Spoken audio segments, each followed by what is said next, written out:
आज का video viewer and तक देखना है। बिल्ली को परेशान क्यों कर रहे हो तुम लोग? अरे पापा जानवर तो है, हम भी तो खाना पी देते हैं। अच्छा तो तुम लोग मेरे साथ गेम खेलो, मैं तुम्हें चॉकलेट दूंगा। तीनों एक दूसरे के कान पकड़ो और गोल गोल घूमो। और जो कान छोड़ देगा उसे चॉकलेट नहीं मिलेगी।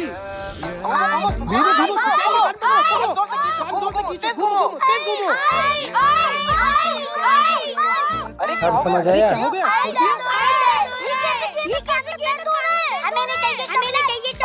अब समझ में आया बेटा। तुम लोगों को तकलीफ हुई तो बोल दिया, लेकिन वो बेजुबान जानवर बयान तक नहीं कर सकता।